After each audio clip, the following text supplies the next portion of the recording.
बिस्मिल्लाहिर्रहमानिर्रहीम अस्सलाम वालेकुम। गिलकारियों के साथ मैं हूँ खादिम हुसैन गिल। ਅੱਜ ਅਸੀਂ ਗੱਲ ਕਰਾਂਗੇ ਫੈਸਲਾਬਾਦ ਦੇ ਇੱਕ ਬਿਹਤਰੀਨ ਖਿਲਾੜੀ, ਕਬੱਡੀ ਦੇ ਪਲੇਅਰ, ਕਬੱਡੀ ਦਾ ਜਿਹੜਾ ਦਮ ਤੋੜਦਾ ਹੋਇਆ ਇੱਕ ਖੇਲ ਆ ਉਹਨੂੰ ਉਜਾਗਰ ਕਰਨ ਵਾਲੇ ਬਿਲਾਲ ਅਸਲਮ ਗਿੱਲ ਦੀ, ਜਿਹਦਾ 2-3 ਦਿਨ ਪਹਿਲੇ ਗੱਗੋ ਮੰਡੀ ਇੱਕ ਇਸ਼ੂ ਬਣਿਆ।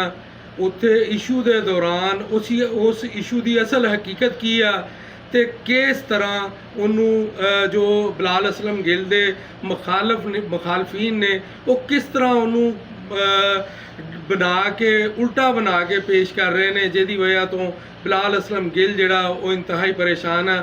ਬਿਲਾਲ ਅਸਲਮ ਗਿੱਲ ਦੇ ਨਾਲ ਹਰ ਤਰ੍ਹਾਂ ਦੀ ਸਪੋਰਟ ਮੇਰੀ ਹਾਜ਼ਰ ਆ, ਮੈਂ ਉਹਦੇ ਨਾਲ ਆ, ਕਿਉਂਕਿ ਉਹ ਇੱਕ ਅੱਛਾ ਪਲੇਅਰ ਆ, ਇੰਟਰਨੈਸ਼ਨਲ ਪਲੇਅਰ ਆ। ਉਹਨੇ ਪਾਕਿਸਤਾਨ ਦਾ ਨਾਮ ਕਬੱਡੀ ਦੀ ਦੁਨੀਆ ਦੇ ਵਿੱਚ, ਫੈਸਲਾਬਾਦ ਦਾ ਨਾਮ ਕਬੱਡੀ ਦੀ ਦੁਨੀਆ ਦੇ ਵਿੱਚ, ਡਿਚਕੋਟ ਦਾ ਨਾਮ, ਨਾਗਾ ਦਾ ਨਾਮ ਕਬੱਡੀ ਦੀ ਦੁਨੀਆ ਦੇ ਵਿੱਚ ਰੋਸ਼ਨ ਕੀਤਾ ਹੈ, ਜਿਹਦੀ ਵਜ੍ਹਾ ਤੋਂ ਮੈਂ ਉਹ ਬਿਲਾਲ ਅਸਲਮ ਗਿੱਲ ਦੀ ਬਹੁਤ ਇੱਜ਼ਤ ਕਰਦਾ। ਇਸ਼ੂ ਇਹ ਹੈ ਕਿ ਇੱਕ ਮੈਚ ਦੇ ਦੌਰਾਨ ਬਿਲਾਲ ਅਸਲਮ ਗਿੱਲ ਨੇ ਖਿਲਾੜੀ ਦਾ ਮਾਮਲਾ ਬਣਿਆ ਤੇ ਉਹਨੂੰ ਇਹਨਾਂ ਨੇ ਰੈਫਰੀ ਨੇ ਗਲਤ ਮੁਬੈਨਾ ਤੌਰ ਤੇ ਪੁਆਇੰਟ ਜਿਹੜਾ ਆ ਉਹ ਬਿਲਾਲ ਅਸਲਮ ਗਿੱਲ ਦੇ ਮੁਖਾਲਫ ਦਿੱਤਾ ਤੇ ਬਿਲਾਲ ਅਸਲਮ ਗਿੱਲ ਨੇ ਰੈਫਰੀ ਨੂੰ ਦੱਸਣ ਦੀ ਕੋਸ਼ਿਸ਼ ਕੀਤੀ ਕਿ ਉਹਨੇ ਫਾਉਲ ਨਹੀਂ ਕੀਤਾ।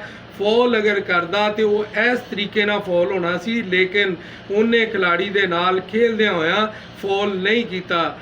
ਇਸ ਗੱਲ ਨੂੰ ਇਸ਼ੂ ਬਣਾ ਕੇ ਬਿਲਾਲ ਅਸਲਮ ਗਿੱਲ ਦੇ ਮੁਖਾਲਫੀਨ ਨੇ ਢੰਡੋਰਾ ਪਿੱਟਣਾ ਸ਼ੁਰੂ ਕਰ ਦਿੱਤਾ ਕਿ ਬਿਲਾਲ ਅਸਲਮ ਗਿੱਲ ਨੇ ਜ਼ਿਆਦਤੀ ਕੀਤੀ ਆ, ਇਹਦੇ ਤੇ ਪਾਬੰਦੀ ਲਾਈ ਜਾਵੇ। ਤਾਹਿਯਾਤ ਪਾਬੰਦੀ ਉਸ ਖਿਲਾੜੀ ਤੇ ਲਵਾਈ ਜਾ ਰਹੀ ਹੈ ਜਿਹੜਾ ਕਿ ਪੂਰੀ ਦੁਨੀਆ 'ਚ ਪਾਕਿਸਤਾਨ, ਫੈਸਲਾਬਾਦ, ਡਿਚਕੋਟ ਤੇ ਨਾਗਾ ਦਾ ਨਾਮ ਰੋਸ਼ਨ ਕਰ ਰਿਹਾ ਹੈ, ਜਿਹਦੇ ਅੱਜ ਤੱਕ ਕਿਸੇ ਕਿਸਮ ਦਾ ਕੋਈ ਇਲਜ਼ਾਮ ਨਹੀਂ ਹੈ, ਜਿਸ ਬੰਦੇ ਨੇ ਅੱਜ ਤੱਕ ਕਿਸੇ ਕਿਸਮ ਦਾ ਕੋਈ ਪਾਕਿਸਤਾਨ ਦਾ ਨਾਮ ਵੇਚਿਆ ਨਹੀਂ ਬਾਹਰ ਜਾ ਕੇ। ਅੱਜ ਤੱਕ ਉਸ ਬੰਦੇ ਨੇ ਕੋਈ ਐਸਾ ਕੰਮ ਨਹੀਂ ਕੀਤਾ ਜਿਸ ਤਰ੍ਹਾਂ ਕਿ ਦੂਸਰੇ ਖਿਲਾੜੀ ਜਿਹੜੇ ਦੂਸਰੇ ਨਾਮਵਰ ਜਿਹੜੇ ਕਿ ਉਹਦੇ ਮੁਖਾਲਫੀਨ ਨੇ, ਜਿਹੜੇ ਉਹਦੇ ਮੁਖਾਲਫ ਪ੍ਰੋਪੋਗੰਡਾ ਕਰ ਰਹੇ ਨੇ, ਉਹ ਇੱਥੋਂ ਬੰਦੇ ਲੈ ਕੇ ਜਾਂਦੇ ਨੇ, ਲੈ ਜਾ ਕੇ ਯੂਰਪ ਦੇ ਵਿੱਚ ਬੰਦੇ ਸਲਿੱਪ ਕਰ ਦਿੰਦੇ ਨੇ ਉੱਥੇ ਉਹਨਾਂ, ਜਿਹਦੀ ਵਜ੍ਹਾ ਤੋਂ ਪਾਕਿਸਤਾਨ ਦਾ ਨਾਮ ਬਦਨਾਮ ਹੁੰਦਾ ਹੈ।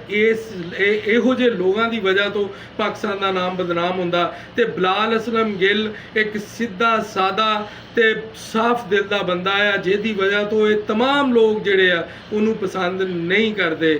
ਮੈਂ ਇਹ ਜਿੰਨੇ ਉਹਦੇ ਮੁਖਾਲਫੀਨ ਆ ਉਹਨਾਂ ਨੂੰ ਦੱਸਣਾ ਚਾਹੁੰਦਾ ਹੈ ਕਿ ਬਿਲਾਲ ਅਸਲਮ ਗਿੱਲ ਇੱਕ ਬਿਹਤਰੀਨ ਖਿਲਾੜੀ ਆ, ਪਾਕਿਸਤਾਨ ਦੀ ਟੀਮ ਦਾ ਬਿਹਤਰੀਨ ਪਲੇਅਰ ਆ, ਕਿਉਂਕਿ ਮੈਂ ਖੁਦ ਗਵਾਹ ਆ ਇੰਡੀਅਨ ਕਬੱਡੀ ਟੀਮ ਦੇ ਸਾਬਕ ਜਿਹੜੇ ਕੈਪਟਨ ਨੇ ਲੱਕੀ ਕਲਿਆਰੀ। ਮੈਂ ਉਸ ਬੰਦੇ ਨੂੰ ਆਪਣੀਆਂ ਅੱਖਾਂ ਨਾਲ, ਉਸ ਬੰਦੇ ਦੇ ਨਾਲ ਬੈਠ ਕੇ ਮੈਂ ਬਿਲਾਲ ਅਸਲਮ ਦੀ ਇੱਜ਼ਤ ਵੇਖੀ ਆ ਕਿ ਇੰਡੀਆ ਦੀ ਟੀਮ ਦਾ ਸਾਬਕ ਕਪਤਾਨ ਤੇ ਪ੍ਰਮੋਟਰ ਜਿਹੜਾ ਕਬੱਡੀ ਦਾ ਆ ਲੱਕੀ ਕਲਿਆਰੀ, ਉਹਨੇ ਬਿਲਾਲ ਅਸਲਮ ਦੀ ਗਿੱਲ ਦੀ ਇੰਨੀ ਇੱਜ਼ਤ ਕਰਦਾ ਆ, ਇੰਨੀ ਉਹ ਇਹਨੂੰ ਅਹਿਮੀਅਤ ਦਿੰਦਾ ਆ, ਸਿਰਫ ਇਹਦੀ ਮੁਖਲਸਪਨ ਦੀ ਵਜ੍ਹਾ ਤੋਂ, ਇਹਦੀ ਸਾਫ਼ ਸੁਥਰੀ ਕਬੱਡੀ ਦੀ ਵਜ੍ਹਾ ਤੋਂ ਔਰ ਇਹਦੇ ਅੱਛੇ ਰਵੱਈਏ ਦੀ ਵਜ੍ਹਾ ਤੋਂ। ਜਿੰਨੇ ਵੀ ਦੂਸਰੇ ਬਿਲਾਲ ਅਸਲਮ ਗਿੱਲ ਨੇ ਇੱਕ ਵੀਡੀਓ ਅਪਲੋਡ ਕੀਤੀ, ਉਹਦੇ ਵਿੱਚ ਉਹਨੇ ਦੱਸਿਆ ਕਿ ਜਿਹੜੇ ਉਹਦੇ ਮੁਖਾਲਫੀਨ ਨੇ ਪਹਿਲੇ ਵੀ ਇੱਕ ਬੰਦੇ ਨੂੰ ਜ਼ਾਤੀ ਤੌਰ ਤੇ ਨਿਸ਼ਾਨਾ ਬਣਾਉਣਾ ਖੇਲ ਦੇ ਵਿੱਚ ਵਾਧੇ ਘਾਟੇ ਹੁੰਦੇ ਆਏ ਨੇ, ਹੁੰਦੇ ਰਹਿਣੇ ਨੇ ਤੇ ਹੁੰਦੇ ਰਹੇ ਨੇ, ਲੇਕਿਨ ਇੱਕ ਬੰਦੇ ਨੂੰ ਜ਼ਾਤੀ ਤੌਰ ਤੇ ਨਿਸ਼ਾਨਾ ਬਣਾਉਣਾ ਤੇ ਉਹਦੇ ਖਿਲਾਫ ਪ੍ਰੋਪੋਗੰਡਾ ਕਰਨਾ ਤੇ ਉਸ ਪ੍ਰੋਪੋਗੰਡੇ ਦੀ ਆੜ ਦੇ ਵਿੱਚ ਉਹਦੇ ਤੇ ਪਾਬੰਦੀ ਲਵਾਉਣਾ, ਇਹ ਕਿਸੇ ਤਰੀਕੇ ਵੀ, ਕਿਸੇ ਹਿਸਾਬ ਨਾਲ ਵੀ ਇਹ ਬਿਹਤਰ ਕੰਮ ਨਹੀਂ ਹੈ, ਪਾਕਿਸਤਾਨ ਦੀ ਕਬੱਡੀ ਵਾਸਤੇ ਬਿਹਤਰ ਨਹੀਂ ਹੈ। ਬਿਲਾਲ ਅਸਲਮ ਗਿੱਲ ਦਾ ਇਹ ਵੀ ਕਹਿਣਾ ਆ ਕਿ ਜਿਹੜੇ ਮੁਖਾਲਫੀਨ ਨੇ ਉਹਦੇ, ਜਿਨ੍ਹਾਂ ਨੇ ਉਹਦੇ ਤੇ ਪਾਬੰਦੀ ਲਾਉਣ ਦੀ ਕੋਸ਼ਿਸ਼ ਕਰ ਰਹੇ ਨੇ, ਉਹ ਬੰਦੇ ਸਭ ਤੋਂ ਪਹਿਲੇ ਕਾਦੀਆਨੀਆਂ ਦੇ ਪ੍ਰਮੋਟਰ ਨੇ। ਕਾਦੀਆਨੀ ਉਹਨਾਂ ਨੂੰ ਪ੍ਰਮੋਟ ਕਰ ਰਹੇ ਨੇ, ਕਾਦੀਆਨੀਆਂ ਕੋਲੋਂ ਪੈਸੇ ਲੈ ਕੇ ਉਹ ਖਿਲਾੜੀਆਂ ਨੂੰ ਖਿਲਾ ਰਹੇ ਨੇ। ਉਹ ਕਿਹੜੀ ਕਬੱਡੀ ਤਿਆਰ ਕਰ ਰਹੇ ਨੇ? ਕਾਦੀਆਨੀਆਂ ਕੋਲੋਂ ਪੈਸੇ ਲੈ ਕੇ ਤੇ ਸਾਡੇ ਮੁਲਕ ਦੇ ਨੌਜਵਾਨਾਂ ਖਿਲਾੜੀਆਂ ਨੂੰ ਉਹ ਪੈਸੇ ਖਿਲਾ ਰਹੇ ਨੇ ਤੇ ਉਹਨਾਂ ਦੀ ਜਾਨਬ ਉਹਨਾਂ ਦਾ ਧਿਆਨ ਜਿਹੜਾ ਉਹ ਰਾਗਬ ਕਰਵਾ ਰਹੇ ਨੇ, ਜਿਹਦੀ ਵਜ੍ਹਾ ਕਿਹੜੀ ਕਬੱਡੀ ਆ?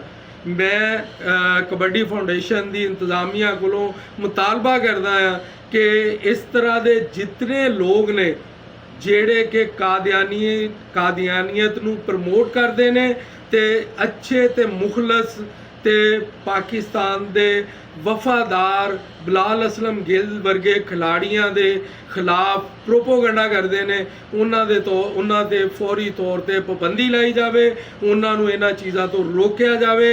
ਬਿਲਾਲ ਅਸਲਮ ਗਿੱਲ ਕੱਲ੍ਹ ਵੀ ਪਾਕਿਸਤਾਨ ਦਾ ਇੱਕ ਬਿਹਤਰੀਨ ਸਟਾਰ ਸੀ, ਅੱਜ ਵੀ ਸਟਾਰ ਆ ਤੇ ਇਨਸ਼ਾਅੱਲਾ ਉਹ ਕੱਲ੍ਹ ਵੀ ਸਟਾਰ ਰਹੇਗਾ। ਆਪਣੇ ਮੇਜ਼ਬਾਨ ਖਾਦਮ ਹੁਸੈਨ ਗਿੱਲ ਨੂੰ ਇਜਾਜ਼ਤ ਦਿਓ। ਅੱਲਾ ਹਾਫਿਜ਼।